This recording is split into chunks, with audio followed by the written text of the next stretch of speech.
All right, I've got with me from East Surrey High School, Coach Trent Lowman. We're excited to have him. He does an excellent job of promoting his athletes, and so excited to just to hear some of the practical ways that he promotes his athletes, mainly on Twitter. But Coach Lowman, thanks for hopping on with us. If you don't know, Coach Lowman coaches in North Carolina and was just named. Just this past month was named the NFHS Coach of the Year for North Carolina, and so we're excited to be able to have him just share some of his wisdom and knowledge that he's picked up through the years. Coach Lowman, can you tell us just kind of how did you get to East Surrey? What was your coaching path, and what were the stops that you made? Sure, I will. First, thanks for having me on. Yeah. It begins, I grew up the son of a football coach. My father was a coach for 33 years and the head coach for 27 of those. So I've been in a coach's office my entire life.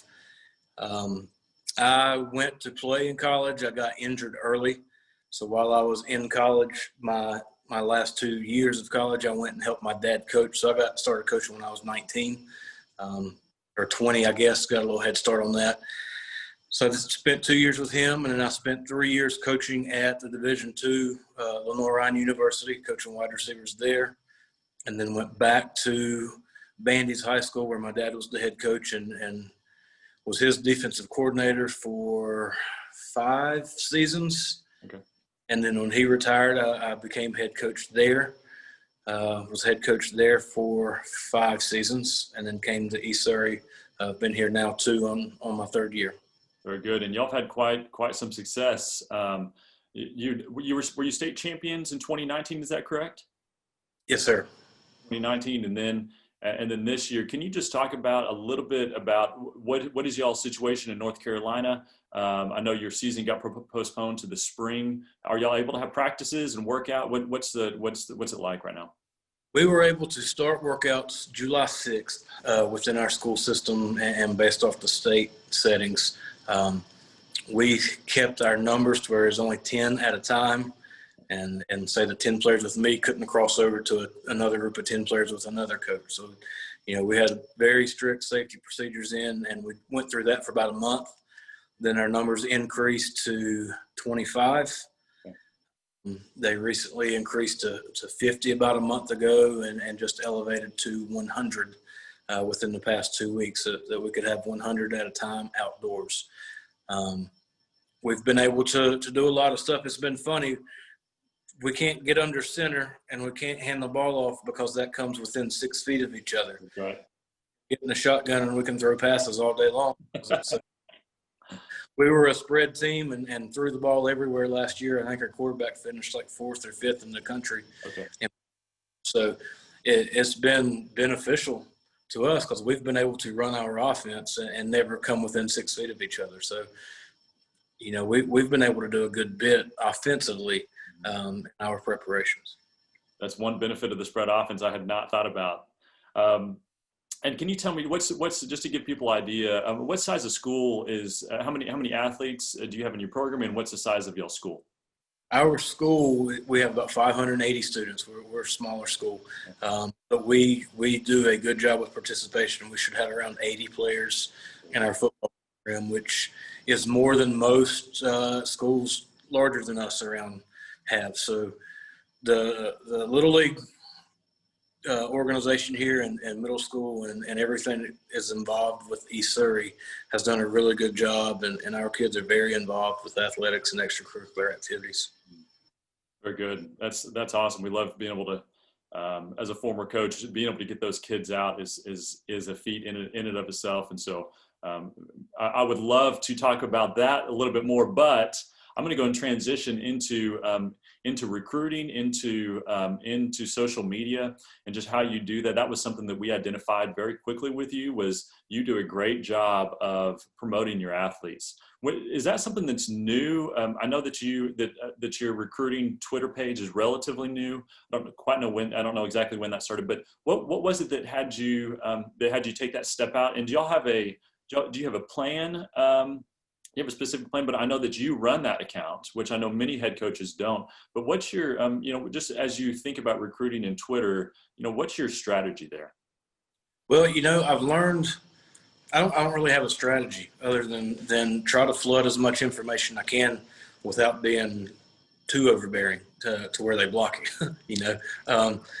But one thing that I've learned through my career as a coach, and I'm using that with my players, is you have to be your own advocate. Or a lot of times people don't know what's going on. So, you know, it may come across as boastful of my players or whatever, but my job, in my opinion, as a high school football coach is to prepare my kids for the next level, whether it's college, military, workforce, prepare them for that, and then give them the opportunity to do that. And then what they do with that opportunity, that's on them. But what's on me is getting them prepared and giving them that chance and that opportunity. So that's what I work harder at more than anything is that preparation and, like I said, giving them that opportunity. And Twitter is an avenue that I've found out works well. And many college coaches are on there. They don't necessarily look at all the videos you put up there, but it does at least get their attention. And a lot of times connections are made after that and moving forward. Very good. And what do you, you said Twitter is an avenue and gets their attention. Have you found anything that, you know, what's the content that you put out? Do you put out just information about your players? Do you put out game film? Do you say, hey coaches, look at this? What's the actual content that you put out? Honestly, a little bit of everything. I put stats, I put highlight films, I'll put films of guys working out, doing agility drills, working out in the weight room, whatever it may be. And, you know, if you got a kid that can explode off the floor and dunk a basketball well, that goes a long ways in football also when people are looking at that. So just anything that catches attention. One thing that amazes me here is the amount of our kids, current and past, that receive their Eagle Scout. And, you know, putting things out there like that, to me, it's a digital resume. You know, it's an ongoing resume. And every day I can build on that resume for these kids and for our program. And do you do this? Do you mainly promote your athletes on your recruiting Twitter page, or do you mainly do it on your personal? I started on the recruiting page, and I'm using that a lot still. I've been using my personal more simply because I have more contacts and followers that are college coaches on my personal page. But I'm tagging our recruit page, or on my recruit page, I tag me, and I'm trying to transition it over where, you know, it can strictly be that recruit page, and they know that, you know, if there's a player at East Surrey to look at, I can go directly to the Recruit East Surrey page and not have to look at mine, you know, and take a couple steps to get there. So it's just a work in progress. And when did you? Is the Recruit Surrey page? Is that something that you just started in the past several months, or have you been running that for quite some time now? At least a year, probably a year and a half. Okay, very good. And have you noticed that college coaches? Have you noticed that y'all have had more, at least more contacts with those coaches, or what has that been like? Do you still continue to reach out to coaches personally, or what does that look like for your program? I know that's different for every program, but what about for your program? I do, and honestly, I probably, this is not, again, I'm stating a fact and trying to be an advocate a little bit. I'm not trying to brag, but I probably reach out more than any other coach that I'm aware of. And the reason I can say that is I spend at least an hour every day. Some days I spend multiple hours reaching out to coaches, and it's not necessarily our whole program, but I might take 3 kids on Monday that I have and send them out to 45, 55 Division I schools, you know, at least that many Division II, and just any contact I have. And then on Tuesday I'll do another group, and on Wednesday I'll do another group, and some days I'll just, you know, I flood even more than that. But I reach out every day on Twitter, on text messages, on phone calls, emails. Like I said, to me, that's my job. My job is to give these kids that chance, and then it's theirs to do what they may with it. But I see that as my job, and I take a lot of pride in doing that. That's so. I just a couple of weeks ago I interviewed J.R. Sandlin from Jacksonville State. And he said his number one advice was, I mean, you use the word flood coaches with that communication. And he said it's persistence. He said the coaches that are going to get their kids looks are the ones that continue to put their kids out there to coaches Do you get a lot of immediate response from that communication, or do you have to usually contact those coaches multiple times? Oh, it's multiple. It's and the thing is, like last year where we had 2 sign Power 5, and we got one going to Tennessee, and we got one to Ohio State.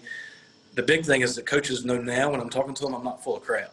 You know, I'm not trying to promote this kid that'll never see the field to go start at Alabama. You know, they know that when I'm talking to them about something, it's legit and this kid can play, and I truly feel he can play that level.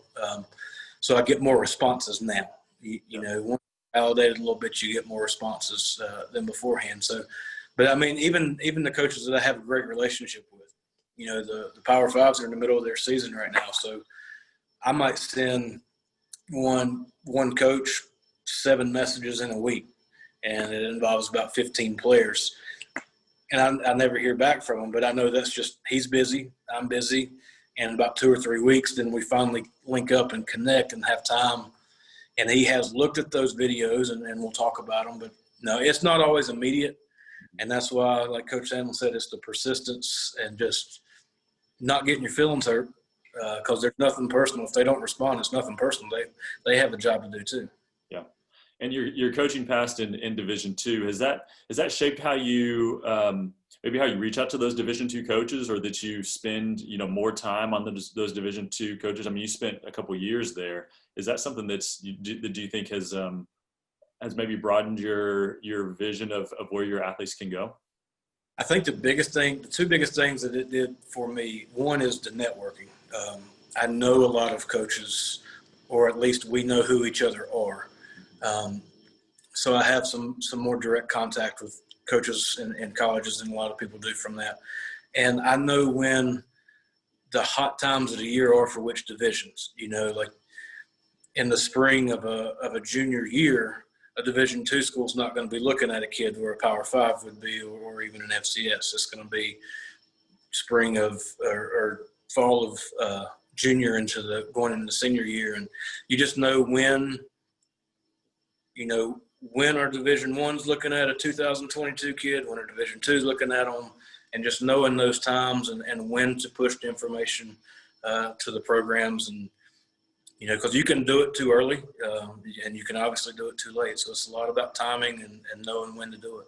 Yeah, I think you should start a recruiting podcast for coaches. This has been really, really helpful. Where can people find you? Can you give the 2 Twitter handles where people can follow you?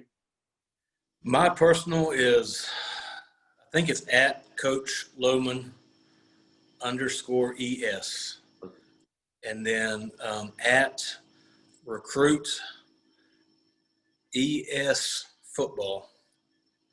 Pretty sure is our recruit page. We'll put it on we'll put it on our Twitter page, and then on our blog as well. So you can find that there. But Coach Lowman, I appreciate the time. Good luck this season coming up. I know y'all are starting in March, but I know you're excited to get going. But we appreciate you sharing this information, and it's been so helpful. So I appreciate it. Thank you. Thanks a lot.